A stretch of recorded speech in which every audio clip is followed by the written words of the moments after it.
নমস্কাৰ বন্ধু বান্ধৱীসকল, মোৰ চেনেলৰ অন্য এটা ব্লগলৈ আপোনালোকক স্বাগতম জনাইছোঁ। প্ৰথমতে দেখুৱাই লৈছোঁ গুৱাহাটীৰ যান-জঁট। ফ্লাইঅভাৰ নিৰ্মাণ কৰি থকাৰ কাৰণে গুৱাহাটীত ইমান বেছি যান-জঁটৰ সৃষ্টি হৈছে যে আমি 10 মিনিটৰ ৰাস্তা প্ৰায় 1 ঘণ্টাৰ প্ৰয়োজন হয় আজিকালি। বাৰু সেইবোৰ বাদ দিছোঁ। আজি আমাৰ কাৰণে এটা বৰ স্মৰণীয়, কিয়নো 2021 চনৰ আজিৰ দিনটোতেই আমি আমাৰ পৰিয়ালৰ মুৰব্বী তথা মোৰ সৰু দেউতাক হেৰুৱাব লগা হৈছিলে। কোভিড মহামাৰীৰ ওচৰত 2021 চনৰ আজিৰ এই দিনটোতে তেওঁ হাৰ মানিছিল আৰু আমাৰ মাজৰ পৰা চিৰবিদায় লৈছিলে। সেয়েহে দেউতাৰ তৃতীয় মৃত্যুবাৰ্ষিকী উপলক্ষে গুৱাহাটীৰ শিলপুখুৰীত থকা বিৰাজ কুমাৰ শৰ্মা প্ৰেক্ষাগৃহত এটি শ্ৰদ্ধাঞ্জলি অনুষ্ঠান আয়োজন কৰা হৈছে আৰু সেয়েহে আমি পৰিয়ালৰ সকলো সদস্য আহি ইয়াতে উপস্থিত হৈছোঁহি। ইতিমধ্যে প্ৰায় বিশিষ্ট ব্যক্তিসকল আহি উপস্থিত হৈছে।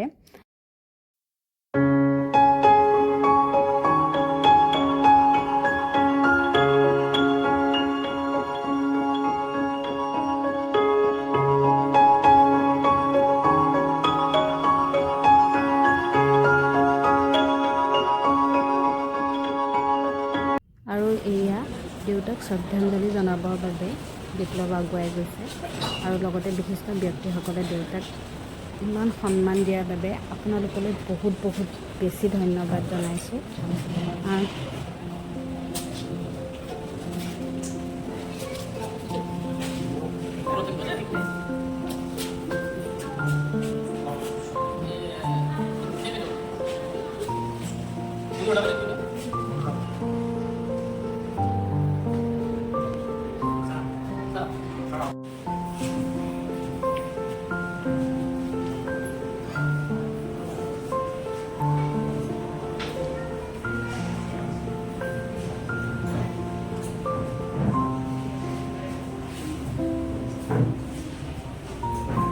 হিচাপে আমি আনন্দ জনাই দিছোঁ।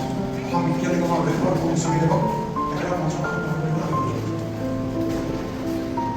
আজি এই অনুষ্ঠানতে আমি সম্বৰ্ধনা কাৰ্যসূচী ৰাখিছোঁ। আমাৰ সকলোৰে শ্ৰদ্ধা গণনাথ বাইদেউ তেখেতক মঞ্চত আসন গ্ৰহণ কৰিব অনুৰোধ কৰিছোঁ।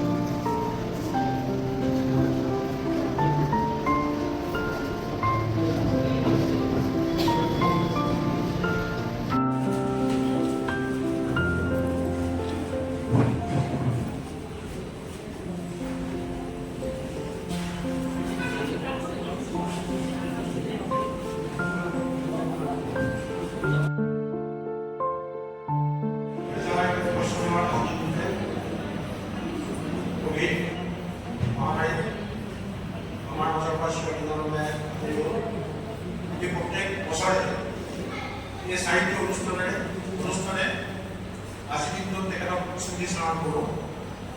আজিও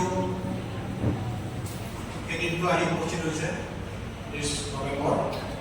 আমি তেখেতক স্মৃতি স্মৰণ কৰিবলৈ ওলাইছোঁ আৰু লগতে শ্ৰদ্ধাঞ্জলি অনুষ্ঠানত আমি ভৰ্তি প্ৰজনন আৰু পুষ্পাঞ্জলি অৰ্পণ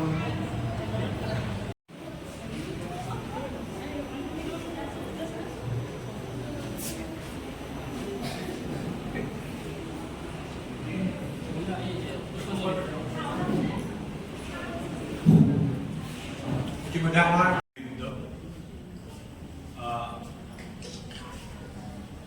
ছাৰক মই ছাত্ৰ হিচাপেও বিবৰুৱা কলেজত পাইছিলোঁ আৰু তাৰ পৰৱৰ্তী সময়ত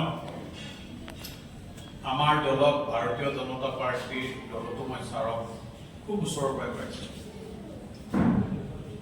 আজি ছাৰৰ এই সভাত মোক ৰঞ্জিত শৰ্মা ডাঙৰীয়াই ফোন কৰিছে, চিনা পৰিচয় আছিল আৰু সেই সূত্ৰে দেৱদত্ত বৰকটকী ছাৰ যেতিয়া আহে তেখেতৰ লগতো চিনা পৰিচয় হৈছিলোঁ, যদিও মই তেখেতৰ আগতে জনাই দিয়ক যে জ্ঞান বিজ্ঞান সমিতি অসমৰ লগত জড়িত থাকি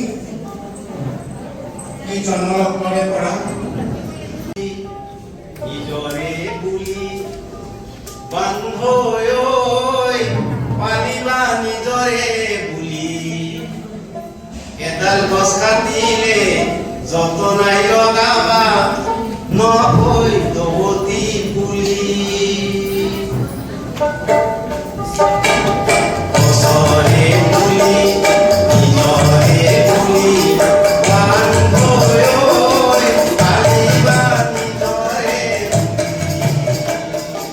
এডাল গছ কাটিলে যতনাই লগাবা নহৈ দৱতী পুলি অনুষ্ঠানভাগ শেষ হোৱাত আমাক খাবৰ বাবে নিমন্ত্ৰণ জনালে আৰু আমি খাই বৈ ঘৰমুৱা যাত্ৰা আৰম্ভ কৰিলোঁ।